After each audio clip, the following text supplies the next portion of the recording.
Magluluto tayo ngayon mga ka-cookie balls ng ating agahan.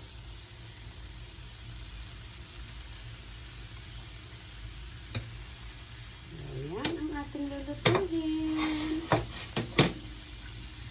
May hamon, may red and green pepper para sa ating iha.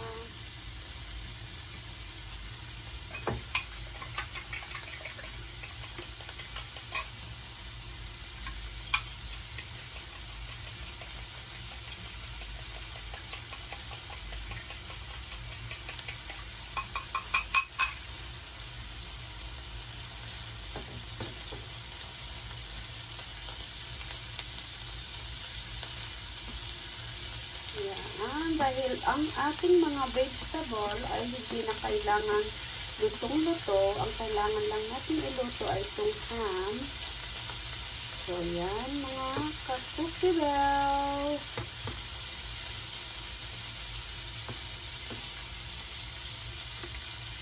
Turuan ko kayo kung paano gumawa ng simple at healthy na breakfast.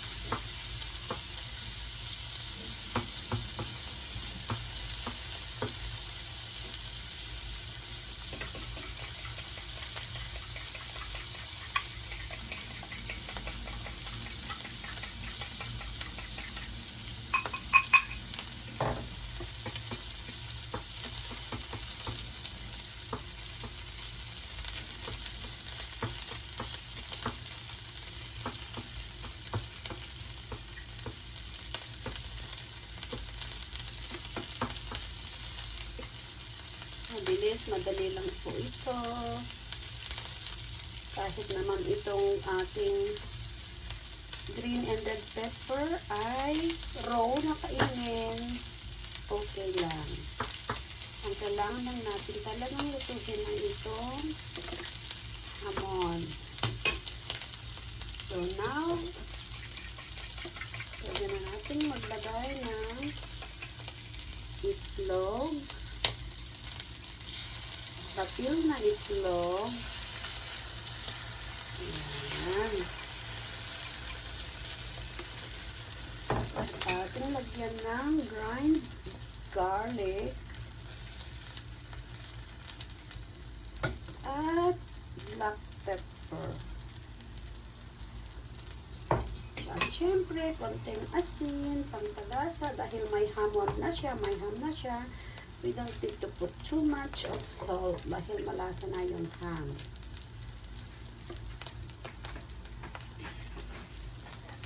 At meron tayo dito tortillas. Ilalagay lang natin ito sa ating oven para mag-melt yung ating melt lang ito. Papainitin lang natin yung ating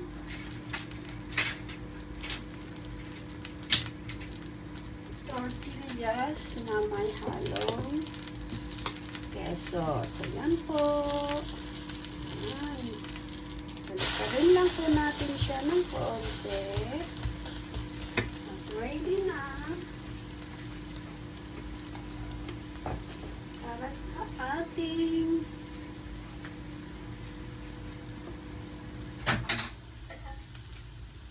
so, look at this. Nag-melt na po siya. Ilalagay na natin ito. Ating yan. Look how beautiful it is. Ang ating gagawin ay ating pong i-roll ito. I-roll natin siya. Yan. Now it's ready. At syempre, pwede na rin natin siyang hatiin ng kalahati. So, yan na po ang ating nilutong breakfast. So, diba, napaka-healthy. So, gawa pa rin tayo para naman sa kay Hadi. Ngayon, iluluto natin ito ng mas na una kasi gusto natin luto yung ating ham.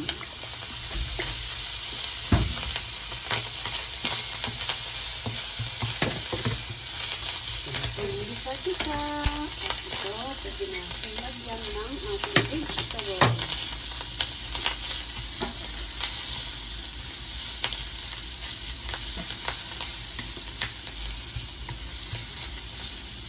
Pwede natin ilagay lahat.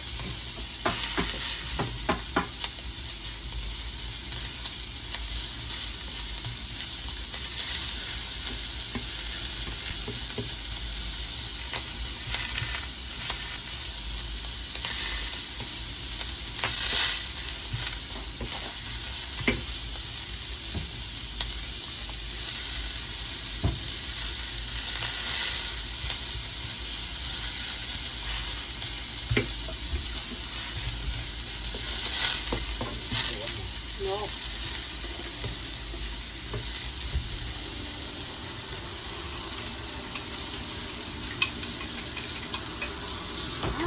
Pwede na.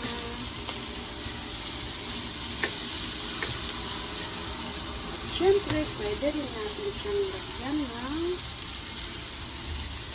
keso dito.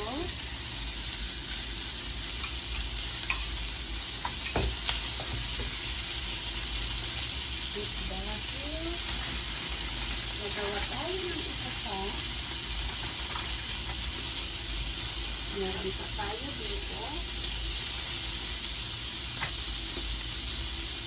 Tingnan natin ulit ng ating cheese. Dahil meron na tayong cheese doon, pero huwag na natin lagyan ng maraming cheese. Lagyan natin sandali sa microwave para at ready na rin lagyan ng ating itlog.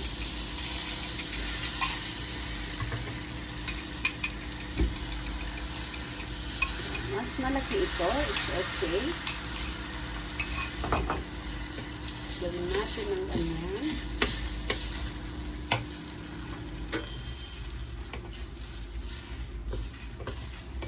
Nasa isa inyo po kung paano kayo gumawa, as long as yung process ay alam nyo kung paano. Ayan.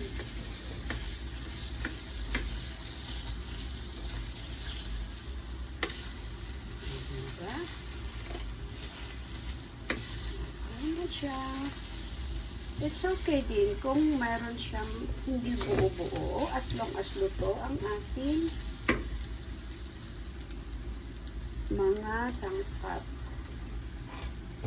At itong ating green and red pepper, it's okay din kung hindi siya masyadong luto dahil pwede natin kainin yan ng raw. So, ready na ang ating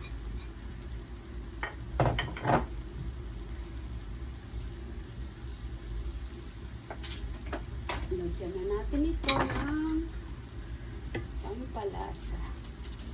Siyempre, garlic, ground garlic. Meron din tayo. Pepper.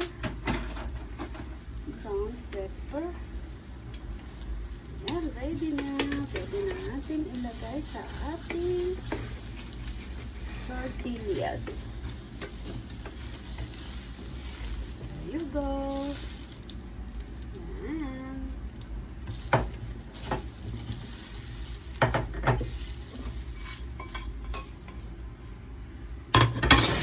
That's it.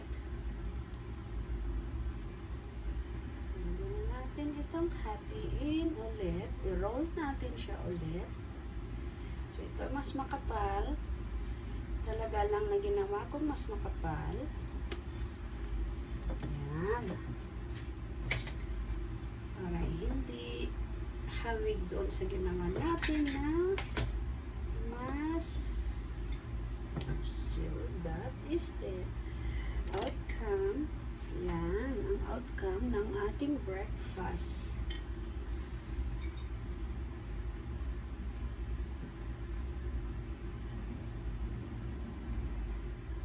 Yan. So, let's eat. Thank you you guys for watching. Ito na po ang ating breakfast na nagawa. Healthy and very cheap.